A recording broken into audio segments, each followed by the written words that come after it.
Today's guest is probably one of the most fascinating people that I have met in quite a bit of time. John is a podcaster, he is an entrepreneur, a bodybuilder at the age of 84, an author, and so much more. It was really interesting to hear his journey into podcasting, how he discovered it and started his own show, his plan for how he releases episodes, and how he got to this number within just a few years. He also hosts one of the top 1% of podcasts globally. He talks through some of the strategies that he uses to get his podcast out there very quickly, which has allowed him to get to this number of episodes. He also talks about the balance between having a podcast and then being a guest on other people's show. And he is just simply a absolute delight to talk to. So please join me in welcoming John to the podcast. Welcome to Podcasting Unlocked, the show for purpose-driven podcasters. I'm Alesia Galati, founder of Galati Media, and I'm here to share actionable strategies to help you amplify your message and grow your audience. Hello, John. I am so excited to have you on the show today. If you could start by telling everyone a bit about who you are, what you do, and about your podcast. Hi, Alesia. Yeah, I'd love to be on your show here. And so obviously my name is John Brink, John A. Brink, actually, for being middle is errant. Brink, B-R-I-N-K. My podcast that I do is On the Brink with John A. Brink. And so that is the one thing that I do. Been doing that for about 4 or 5 years. Started off blogging, then COVID came, and then transferred to doing local, regional, then created a studio because we couldn't go anywhere else. Yeah. And then what we did is one virtual and started joining Podmatch. And since that time, so we've been very active. We do about 4, 5, 6 podcasts a week, maybe 3 podcasts, 2 hosting or 3 hosting, 2 guesting maybe. And so on YouTube, we are at about 640,000 subscribers, I think. So we are expanding rapidly globally. So that's the one part that I do. And then I'm also an author. I've written 5 books, working on the 6th one. Actually, the last one that I wrote, the 4th one, is this one here. And I don't know if you can see Living Young, Dying Old. Picture of me. I'm also the oldest competitive bodybuilder in North America at 84 years old. I'm in training right now as we speak for going hopefully to the Arnold's in 2025 at 85 years old. And I qualified for the Arnold's actually in 2017, 2018, competed in British Columbia, came in second bodybuilding third in physique, qualified me for the Nationals and the Arnold's. Then obviously COVID came and blah, blah, blah. Now I'm doing it again. And so the other thing that I do, I'm also an entrepreneur. I am in business, lumber manufacturing. I have 4 silos. One is lumber manufacturing. The other silo is warehousing, distribution, and logistics. And this third silo is real estate, residential, commercial, and industrial. And then the 4th silo is media. And so, and obviously podcasting falls under that. Then obviously the books do. I am a very active speaker, doing keynote presentations all over the place. And then obviously podcasting. So that's kind of what I do. You're very busy, it sounds like. But you have really been strategic, I think, with your podcast, especially having been blogging. And like, I think back to blogging in, 2012, 2013, 2014. It was very different than it was around 2018. Like, it just tanked, right, for a lot of people. And I know that that's when I moved to podcasting as a way of like, I got to get my message out there. I was struggling to write, and I found having conversations was so much easier for me. What was your experience? Yeah, same as yours. I'm a storyteller. That's who I am. I've always been. I'm a speaker. I do that in my books. I'm a storyteller, and I do that Also, I'm very interactive on podcasting and keep it very casual. It's a conversation on all kinds of different topics right across the world. So, and that's what we do on all kinds of different topics. May they be well-being, may they be fitness, may they be ADHD. I wrote a book about that. I call it a superpower. I'm ADHD and have dyslexia as well, and but still very popular writer. So all of that stuff I do, but more than anything, I'm a storyteller. That's what you will see in my books, and that's what you see in my podcasting that I do, and I like it. Podcasts that are not structured, where you read off, and I don't do that. Yeah. So I've done about, I think you podcast, I think it'd be around 350 or so podcasts where I'm hosting, and done probably 150, 160 where I'm guesting. The other thing that I do different from other people probably, we release our podcast within 24 hours. Mm. And if we do them early in the day, like today here, it's 10 o'clock in the morning. By you, it's different, obviously. Then we would release that podcast that same day. I have a lot of people that do podcasting. By the time they're done, I say, well, when are you going to release it? They say, February, the third week in February. I say, what year? Everybody has their own style. That's what I do. Yeah, and I think you have, I'm sure, with all of your different silos of things that you're doing, you are having a team, right? That you can delegate things to, that you can say, here's the video file. You're not the one who has to like go in and upload it or, sit there for hours waiting for YouTube to finish, processing it and stuff like that. But I do think that it is a very strategic way to get the conversations out there, to get more episodes out there, which means more downloads, which means more listens, more people who find you, creates that credibility, right? But it is important if you're someone who does a weekly show like I do, it's okay too, right? Like we're showing up for Yeah. our audience. And I know people that do monthly ones as well, or, everybody has their own style.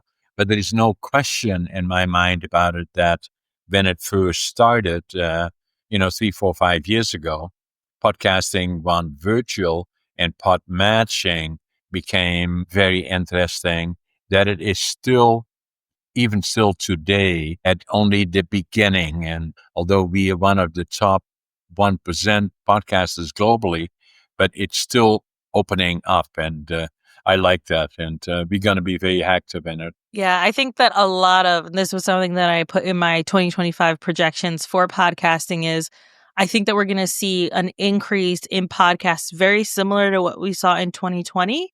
Yeah. The number of people who want to have a platform that is not tied to an algorithm, that is not tied to censorship, and to be able to use their voice to talk about the things that they're passionate about. Exactly. And that's what I like about it. It is the new media, really, in my opinion. The newspapers are old media. Even the news as we know it and the major news channels are so scripted, so prepared, so politically sensitive, and all the other things. We don't have to do that. We can be open. We can discuss any particular issue. We are not limited to borders or only in language to a certain extent. But most people that we podcast to Europe and around the world, English is fairly dominant in a way. And then for myself, I was born in Holland. So I speak Dutch. I can speak some German, understand a little bit of French, but mainly English is my second language. I love it. I've been in Canada for 60 years, actually. You also have, so you have the On the Brink podcast, but then you also have another podcast that I discovered when I was scouring your website, and that is Against All Odds. And it is a book interview series. I have never seen anyone do this. You're holding up your book for people who are listening. And for those watching, that's the book. Taking that book and then turning it into like each chapter into a short snippet of conversation. I love that idea. I want to tell all of my clients who are authors, you need to do this because I think it's so strategic. What was your kind of thoughts going into that, and how did you come up with that idea or that avenue to turn a limited series into chapter parts of your book? So, as you well know, because you're an author, that writing books is not easy. So for when I first came here to Canada, as I indicated, I was born in 1940 at the beginning of the Second World War. And that's the whole story in its own, but saw far too much that we should not have seen. And we were liberated by the Canadian Army as part of the Allied forces. April the 12th, 1945. And my dream was then, from the time I was 5 years old, to go to the land of my heroes, Canada. That's what I did. And I was not overly successful academically. I failed grade 7 3 times. Never knew why. This was why, and I wrote a book about that. But when I came to Canada, I started with a suitcase, 3 books, couldn't speak the language, 2 sets of clothes, and wanted to build a lumber mill, and I had to go to British Columbia. That's where all the trees are. When I came to Vancouver, couldn't speak language. Fortunately, he was a German fellow. I could speak some German. Told him I wanted to build a lumber mill. He said, go to Prince George. That is 500 miles north of Vancouver, or 800 kilometers for the European friends that are watching us. I came off the bus here, a Greyhound. I could still see where it was. I had in my suitcase 3 books, 2 sets of clothes, and I had in my pocket $25.47. Didn't know a soul, didn't speak the language, didn't have a job. So that brings me back to the book. I started from nothing as a cleanup man, then gradually, fairly quickly built up, started my first company on and on and on. And then people would say, you had such an interesting life. You should write a book about it. And I tried that for 20 years, start, stop, start, stop. And then about 5, 6 years ago, when I was already well into my 70s, if I don't do it now, it will never happen. And so, hence, this book took me 80 years to live it, 20 years to think about it, and 2 years to write it. But as I said, it didn't come natural to me. I'm ADHD and dyslexia. And so I hired a good team around me and understand, because there's a lot more to it than writing. What should the font be? What should the book look like? What should the cover look like? Should there be pictures in the books? What should it be looking like? And all of that kind of stuff, pictures in the center of the book. And so that's how I started. And then from there, and then wrote this one. Had a good team making sure that I did the right thing, then controlled the book ourselves and got it published, and then started marketing, and then started writing another one. I'm also ADHD. This is the ADHD one. Then the next one is finding your passion, living the dream. Is about so many people don't like the jobs that they have. Mm. So I say to young people in particular, find out the different jobs. What should you do? What is the direction you want to go? And that's why I wrote this one, Finding Your Passion, Living the Dream. And I've been working since I was 13 for now I'm 84. So, John, for 71 years you have been working. Do you like your job? I do. Even now, I still get up at 5:30 in the morning, and I always make my bed, and I'm always in a hurry, and I like that, and I like my job every day. My foundation is attitude, avoid the negative, passion. Whatever you do, give it 125%, and work ethic. As I indicated, I work harder than anybody, even still now. And then what follows is success. So beautiful. For the limited series, how did you navigate that with the book as well, like tying it together? It's basically a book telling the story, and that's how all my books are. I'm telling the story in our own way, and I do the same with ADHD. I discovered quite late in life, and not until I was 62, that I got diagnosed for ADHD, and now I know. And then after I found out about it, first I was ashamed of it. At stigma attached to it was supposed to be a mental challenge or somebody that had a disorder. And then I found that it was a superpower. And so then I felt I had to write a book about it or tell the story about my story about ADHD. And I wrote that. And in this book, also different than the others, you can open it anywhere, go either this way or the other way. It is a story, no matter which direction you go or where you open it. And particularly written for people with ADHD, but also other people that are slow learners or people involved or getting exposure to trauma Mhm. that because of it may become slow learners or, like I did in my case. And First Nations comes to mind in a lot of cases, having been exposed to trauma of different sorts, or people that experienced war, even in the United States and around the world. So that's why I wrote it, and very, very popular. And again, the same style of telling the story.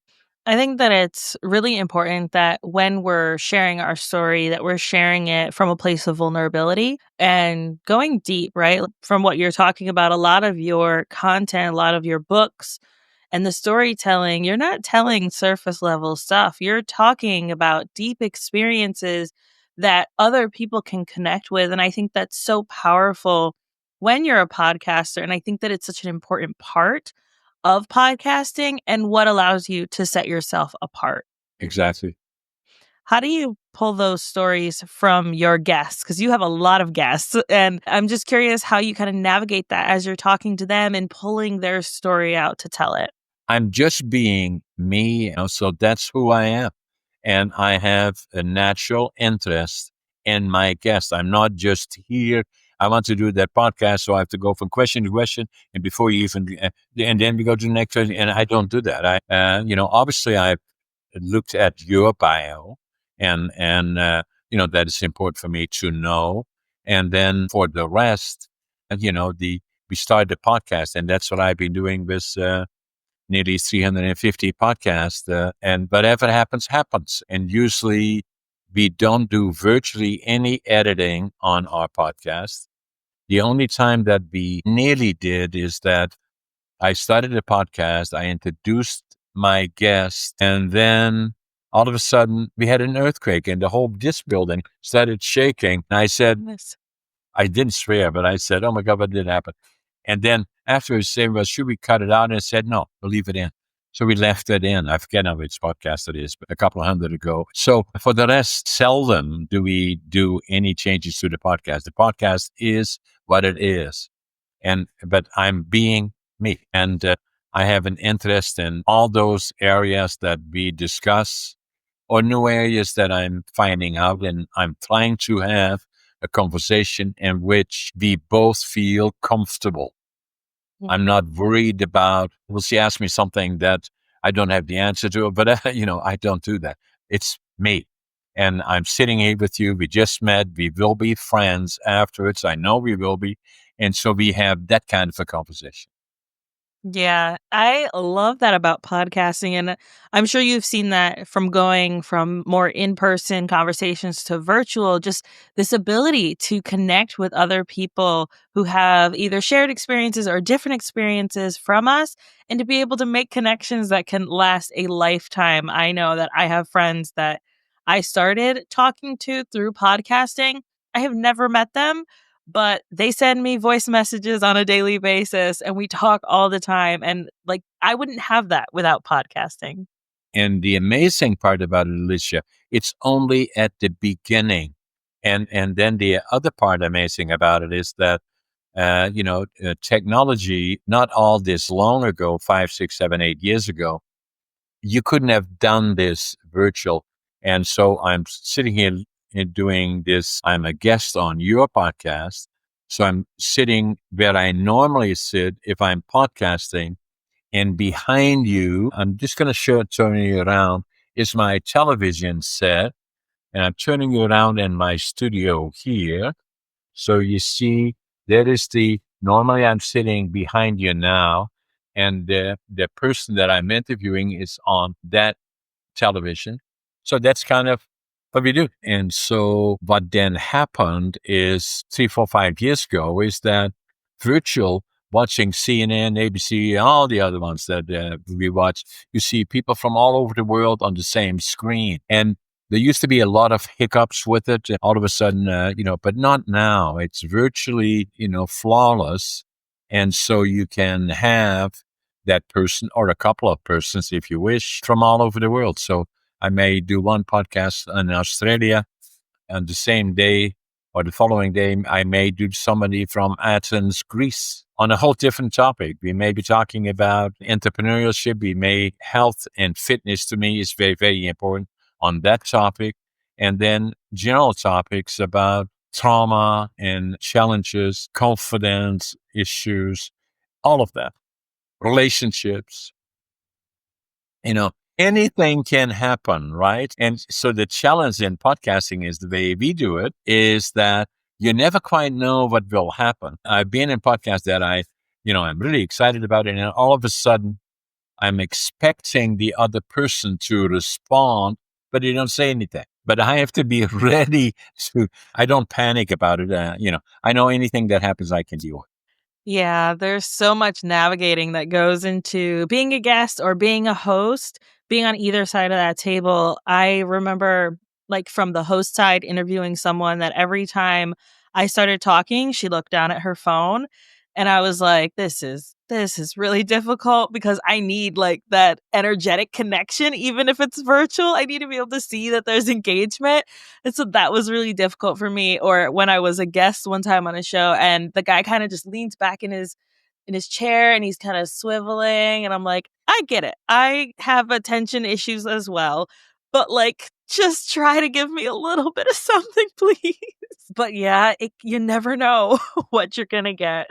The amazing part has been for me that when I first found out about ADHD is that and I went into this town, actually into a bookstore. I knew there was something different about me. Obviously, academically, all my friends went to college and university and I became a laborer. I'm proud of that today, but then I wasn't. And so still something bothered me about it. So I went into a bookstore here in Prince George. And for some reason, I don't know why, and that was in January 1997, because I have the book in my hand. And I opened the book, and this is the title of the book. This is the actual book. I picked it up in January. I wrote in it January 1997. And the book was written in 1993 by Dr. Halliwell, medical doctor, ADHD, and has dyslexia. And I said, oh my God, that's me. And so I wrote in Dutch because I was ashamed of it. Now I finally know who I am. So initially I thought, when I checked on Google and all the other things, that probably was around 8 or 9% or so of the population. Then I felt there was a lot more than that. The other part is that it's a superpower if you know how to handle it.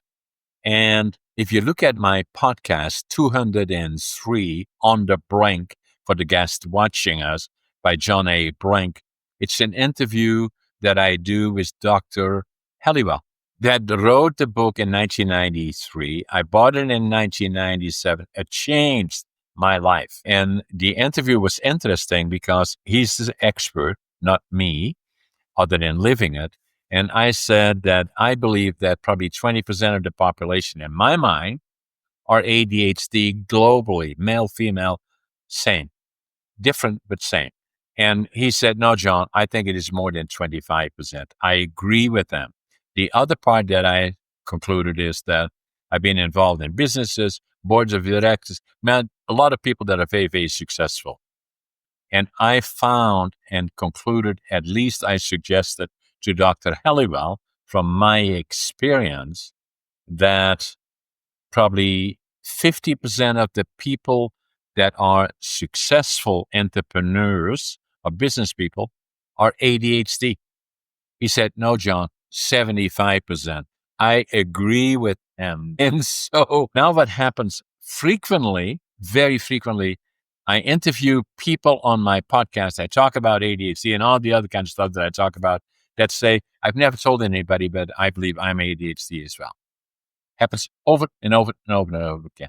So that's why I speak about it to young people, groups of young people in particular. And I felt I had to write a book about it. Now, the other thing that you may find interesting, I don't know, can you see the price of the book? A little lower. There you go. Yeah. $25.47. Hmm. That's this price. Yeah. That's the money I had in my pocket when I came here. With my suitcase, 3 books, and $25.47. All my books are $25.47. That makes it interesting in podcasting. I'm meeting individuals and things will happen. I had no idea that this would happen, and it makes it so interesting in a way. But to some people, probably they get anxiety or lack confidence. And I say that respectfully because that used to include me. And, so now I kind of look at it, no matter what happens, I can deal with it. And it helped me from that perspective. But the benefit that I have, likely having lived a long time, done a lot of things in a lot of different areas, and am familiar with a lot of the topics. And I'm very interested in what happens around the world, including obviously the United States. Anyway, so I love podcasting and what it does, but it's only at the beginning. Yes. I love that you're able to follow your curiosity with your show. And I think that's what really makes it stand out is that you're able to say, today we might be talking about something completely different, or tomorrow it's going to be a totally different topic, right? Because you're able to just say, I'm curious about these things, and you can follow that curiosity and have a ton of fun with it. And it also brings that you're a multifaceted person, right? That you're not a one track kind of person, that you have several interests, you have different things that you're involved in, and you're able to showcase that really well. John, this has been so much fun. Thank you so much for being on the podcast. If you could tell everyone where they can get to know you, hang out with you, buy your books, etc. JohnABrink.com. And that will lead you to all the other things, including our books. The books are on ebooks, and they are also audible. In spite of the fact that I'm have dyslexia, it takes me longer to read them, but it is important for me to do that so that they get in closer contact with me as an individual. So that's what I do. I'm writing another book that's coming out. My 5th book and 6th book is the 5th one is about communications. I still haven't got a title for it yet, but that will come out in next June, July. Awesome. And we'll make sure that we link to your website. That way, if anyone's driving or doing other things while they're listening to us, they'll have those links. Yes, thank you so much. Alesia, it was a pleasure. Let's stay in touch.